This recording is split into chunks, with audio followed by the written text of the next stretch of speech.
selanjutnya kita berdoa dalam hati. Berdoa dalam hati, mulai.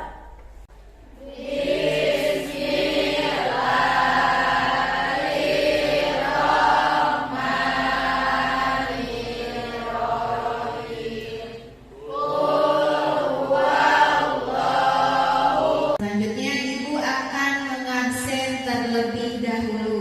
Hari ini hari Sabtu, tanggal ya. Absen pertama Aan Nuraini, ya. Aditya Nugraha.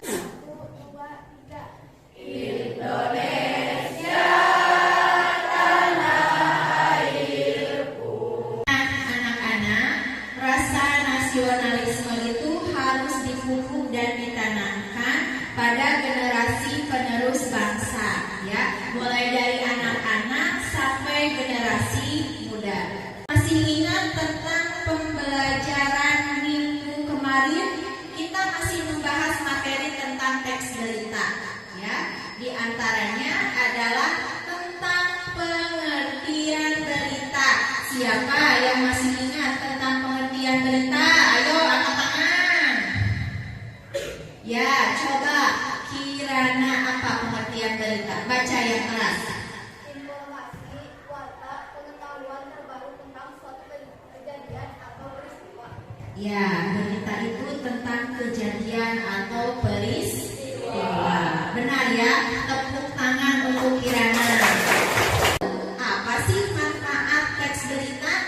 Nah, yang pertama, belajar teks berita itu bisa membantu seseorang untuk melatih bahasa Indonesianya. Hal ini dikarenakan karena teks berita menggunakan kata baku baik dan benar. Ya, menganalisis struktur berita meliputi kepala berita. Yang kedua, peserta didik dapat menganalisis struktur berita meliputi tubuh berita. Yang ketiga, peserta didik dapat menganalisis struktur berita meliputi ekor berita. Dan yang keempat, peserta didik dapat menganalisis kaidah kebahasaan teks berita. Struktur berita itu ada 3 bagian. Kalian bisa lihat di layar. Di sini ada yang disebut dengan piramida terbalik. Di buku paket juga ada. Silakan kalian cari di buku paket ya. Yang pertama adalah kepala berita atau lead. Yang kedua tubuh berita. Dan yang ketiga ekor berita. Nah, kepala berita itu berisi tentang informasi yang penting, ya, yang meliputi ke-6 unsur berita tadi, yaitu adik simbang. Dan yang kedua tadi ada tubuh berita. Tubuh berita juga sama, berisi informasi yang penting. Biasanya ini dari pertanyaan ke jawaban dari pertanyaan mengapa. Dan yang ketiga ada yang disebut dengan ekor berita. Ekor berita ini maksudnya informasi yang tidak penting, yang tidak ada hubungannya dengan judul berita. Ada yang dimaksud dengan kaidah kebahasaan teks berita. Yang pertama ada yang disebut dengan kata baku, ya. Nah, di dalam teks berita ini ada yang disebut dengan kata baku dan tidak baku. Kalau kata baku itu kata yang sesuai dengan Kamus Besar Bahasa Indonesia yang telah disempurnakan, ya. Yang kedua, ada yang disebut dengan kalimat langsung. Ada kalimat langsung, ada kalimat tidak langsung. Kalau kalimat langsung biasanya ditandai dengan tanda kutip, ya. Artinya itu orang sedang berbicara, ya. Kalau kalimat tidak langsung berarti sebaliknya. Yang ketiga, ada yang disebut dengan konjungsi bahwa atau kata penghubung bahwa. Yang ketiga ada kata kerja mental. Ya, yang dimaksud dengan kata kerja mental di sini adalah kata kerja hasil pemikiran. Coba dibuka di buku paket halaman 16. Apa saja contoh kata kerja mental? Sudah menemukan? Apa saja katanya, kata kerja mental? Mereka memikirkan solusi untuk bisa segera menjadi kelima peristiwa yang menghidupkan diri. Ya, ada kata memikirkan, terus membayangkan, berpraduga, berasumsi. Nah, itu contoh kata kerja mental. Yang selanjutnya ada keterangan waktu dan tempat. Kalau menanyakan waktu berarti menunjukkan, ya menunjukkan waktu berarti menunjukkan apa? Biasanya apa? Jam berapa? Pukul. Sudah mengerti? Iya, terima kasih kalau sudah mengerti.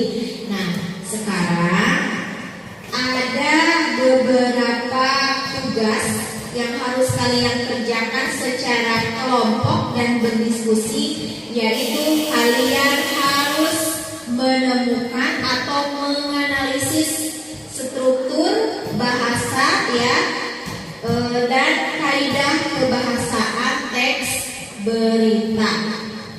Silakan duduk berkelompok dengan kelompoknya masing-masing.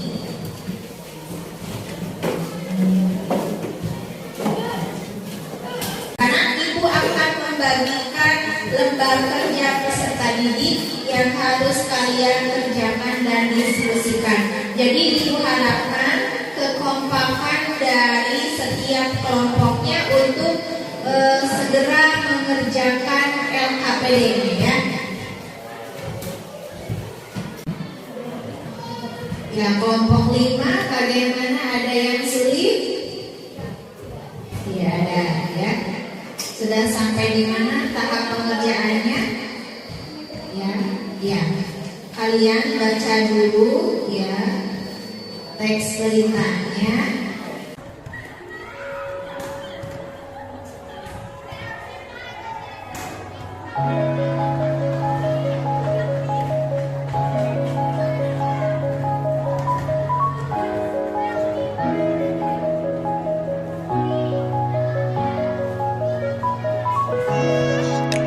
Kepala berita, paragraf ke-1. Paparan isi, hujan deras mengguyur kota Bekasi, Minggu tanggal 24 bulan Januari tahun 2021. Nanda Rahmawati, Camat Pondok Gede, mengatakan bahwa banjir merendam 6 kecamatan, yaitu Bekasi Barat, Bekasi Selatan, Jati Asih, Medan Satria, Pondok Gede, dan Rawalumbu. Ketinggian air berkisar antara 10 hingga 120 cm.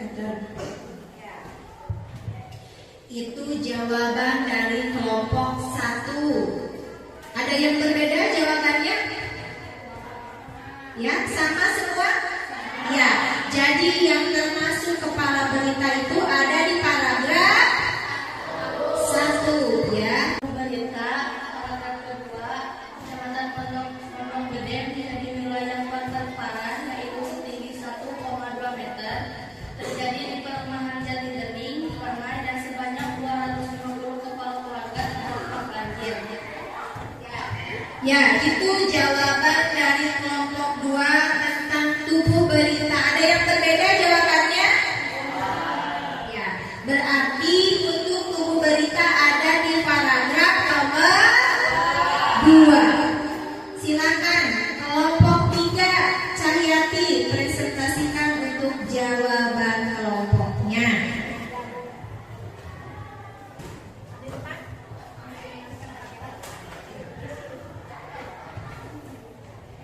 Yang ketiga, ekor berita, paragraf ketiga, paparan isi. Pemerintah membuka posko di dekat lokasi banjir untuk menerima dan menyalurkan bantuan dari pabrik pihak. Nah, untuk soalnya kalian bisa lihat di depan. Ada 5 pertanyaan ya. Jawablah pertanyaan berikut dengan benar dan tepat. Nomor 1, jelaskan struktur teks berita tentang orientasi berita.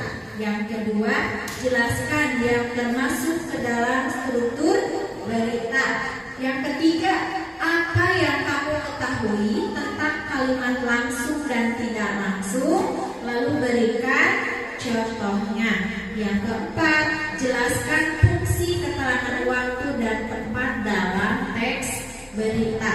Dan yang kelima, tulislah sebuah berita tentang peristiwa alam dengan memperhatikan struktur berita dan kaidah kebahasaan. Kita akan melakukan refleksi dan menarik kesimpulan dari pembelajaran yang sudah kita laksanakan. Ya. Karena Ibu mau bertanya, apakah kalian senang belajar materi teks berita? Ya. Apakah materinya mudah dipahami? Ya. Kalau begitu, silakan. Kalau ada yang mau bertanya, kalau ada yang masih bingung tentang struktur dan kaidah kebahasaan teks berita, ada yang bertanya? Sudah paham? Kalau sudah paham, berarti kalian dapat menentukan kesimpulan dari materi pelajaran hari ini. Coba, siapa yang mau membuat kesimpulan? Coba, email.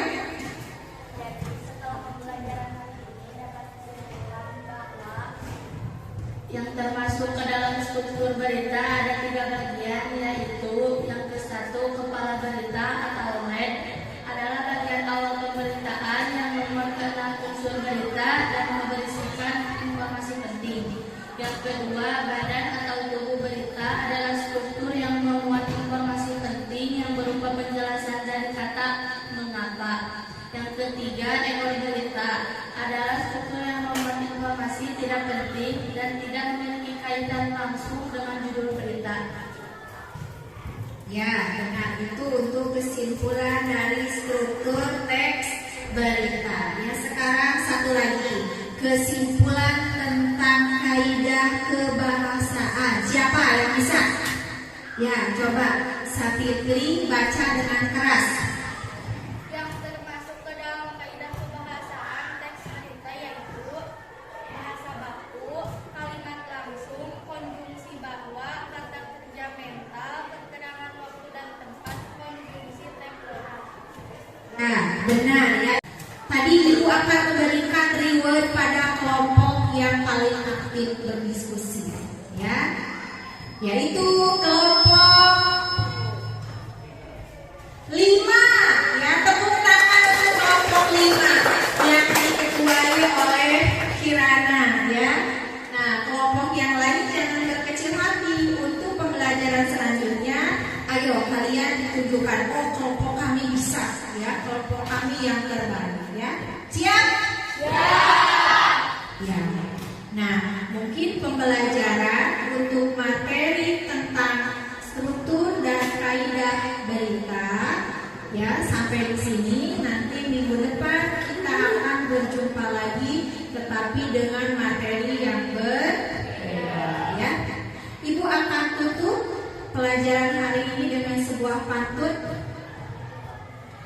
Karena hujan tanah basah, sudah lama terkena gempa. Hari ini kita berpisah, semoga esok kita berjumpa. Ya, Ibu cukup sekian, ya. Burung Irian, burung cendrawasih, cukup sekian dan terima